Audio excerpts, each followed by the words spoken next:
भगवान राम का जन्म शनि के नक्षत्र में हुआ था, तो वही पुनर्पुन होगा भगवान राम के जन्म का। ठीक है, तो उनको परिवार का, राज्य का कोई सुख नहीं मिला, और इसीलिए जो राम मंदिर जो बनाया गया है, ये हिंदुस्तान वासियों को, हिंदुस्तानों को कष्ट, दिक्कत, परेशानी ज्यादा देगा बजाय खुश के। नमस्कार, मैं विक्रम और आप देख रहे हैं हिंद वॉइस। हमारे साथ मौजूद हैं जाने माने केपी एस्ट्रोलॉजर अशोक कुमार गुप्ता जी। बहुत बहुत स्वागत है सर आपका। सर नमस्कार। सर काफी दिनों बाद बात हो रही है आपसे। पिछले एपिसोड में आपने देश भर के बारे में जो बताया था, भविष्यवाणी और जो प्रिडिक्शन आपका रहता है, आज पूछना चाहता हूँ कि राम मंदिर को लेकर जिसपे इतने झगड़े हुए, इतने लोगों की मौत हुई, सुप्रीम कोर्ट से जाकर उनको मिला वहां का फैसला, उसमें शुरू से ये गबन चल रहा है, तो ये कौन से सितारे अब फिलहाल काम कर रहे हैं और ये इसका असर देश पर कितना पड़ेगा? देखिए सर, पहले टोटलिटी में एक बात समझिए आप जी। हमारे देश का जब जन्म हुआ 15 अगस्त 1947 को रात 12 बजे, तो उस वक्त वृष लगन उदय हो रही थी, और वृष लगन में शुक्र राहु बैठा हुआ था। तो सबसे पहले तो आप ये मान के चले कि ये नोड होते हैं राहु और केतु, ये जहां पे भी बैठेंगे उस भाव के स्वामी का या उसके नक्षत्र का, ये लंबी सीरीज है जी जी, आप सिर्फ भाव के बात को ले लो, तो उस भाव के स्वामी का प्रिवर्टिव राहु जवाब देगा और अबॉर्टिव केतु जवाब देगा। तो पहली बात तो जन्म लगन जो है वही डेफिशिएंट हो गई, वही कमजोर हो गया। अब उसने शुक्र का प्रभाव ले लिया। अब राहु ने शुक्र का नेगेटिव, गंदे से गंदा विभत्स रूप दिखाना है जी। तो जब से ये देश आजाद हुआ, अगर आप टोटलिटी में भी देखें, आप नेहरू जी का टाइम देख लें, शास्त्री जी का टाइम देख लें, इंदिरा जी का टाइम देख लें, मोरारजी भाई का देख लें, किसी का भी टाइम देख लें, संसद चाहे 5 साल चल गई है, लेकिन किसी के टाइम में भी कभी कोई इंसान इस देश में कंफर्टेबल पोजीशन में नहीं आया। कुछ लोग कंफर्टेबल पोजीशन में आए, कुछ लोग बैक टू द पवेलियन हो गए, क्योंकि लगन डेफिशिएंट है और सप्तम घर में केतु बैठा हुआ है। तो लगन में जब आपका खराब हो गया, उसी में दिक्कतें पैदा हुई, और सोने पर सुहागा ये हुआ कि इस देश के अंदर पुनर्पु योग के अंदर इस देश का जन्म हुआ। चंद्रमा शनि के नक्षत्र में बैठा था, तो शनि की महादशा में इस देश का उदय हुआ, और शनि 9वें घर का और 10वें घर का स्वामी बन गया। तो 10वें घर से 12वां हो गया। 9वें का भाग्य कह सकते हो, भाग्य किस चीज के अंदर ऑफिशियल नहीं है, तो वो धीरे धीरे धीरे धीरे जितनी प्रोग्रेस करता है उसके कंपैरेटिवली उससे ज्यादा आपके डिमांड करने वाले पैदा हो जाते हो। अब आप इसका एक बहुत जीता जागता उदाहरण दे सकते हो जी। भगवान राम हमारा आराध्य है, मर्यादा पुरुषोत्तम बोला जाता है, बिल्कुल। अब भगवान राम के जीवन को आप क्या कहेंगे? वनवास है उनकी जिंदगी में, है वनवास था, फिर सारी जिंदगी उनकी कष्टों में था, उनकी पत्नी का जो बिछड़ने का। भगवान राम का जन्म पुष्य नक्षत्र में हुआ था। अच्छा, यानी भगवान राम का जन्म शनि के नक्षत्र में हुआ था, तो वही पुनर्पु योगा भगवान राम के जन्म में था। ठीक है, तो उनको परिवार का, राज्य का कोई सुख नहीं मिला, और इसीलिए ये राम मंदिर जो बनाया गया है, ये हिंदुस्तान वासियों को, हिंदुस्तानों को कष्ट, दिक्कत, परेशानी ज्यादा देगा बजाय खुश के या सुखी रखने के। आप भगवान राम को पूछते हो ना, तो भगवान राम को आप क्यों पूछते हो कि उसने रावण को मारा, या बाकी कोई और वजह थी?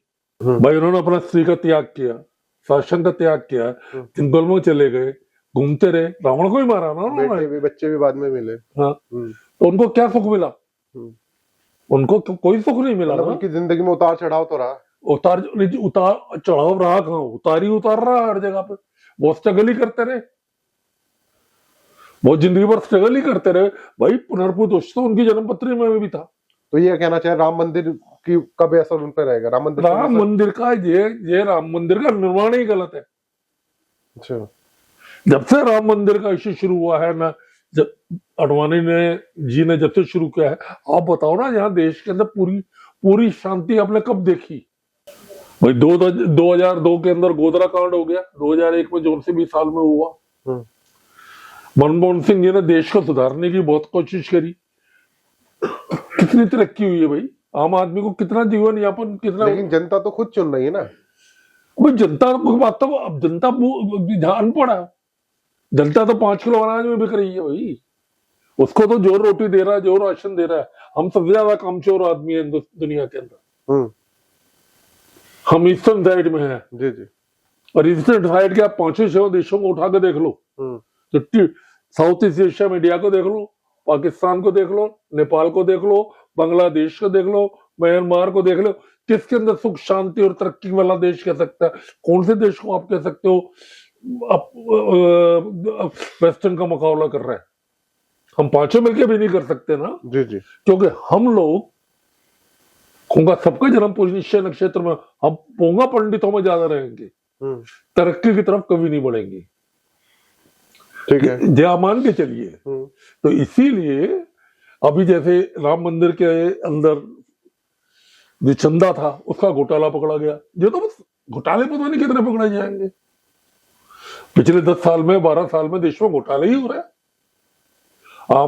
हम कहीं किसी इंडेक्स के अंदर टॉप के 15 या 20 लोगों की ब्रैकेट में आ रहे हैं नहीं? क्यों? एक तो पुनर्पुदोष जन्म के अंदर, ऊपर का राहु का लगन में होना, अब थोड़ी सी शांति की आप उम्मीद करोगे तो बहुत बड़ा खून खराबा होगा। अब मैंने बहुत पहले एक एपिसोड में बताया था आपको जी कि जितनी अपोजिशन की पार्टियां हैं झेक के करके एलिमिनेट होती चली जाएंगी। जब बंगाल में टीएमसी आ रही, क्या हो रहा है? टीएमसी के अंदर झगड़े शुरू हो गए। अब कहने को तो मुझे तो ये लगता है कि ये एक ड्रामा है कि वो लोग शायद टीएमसी वाले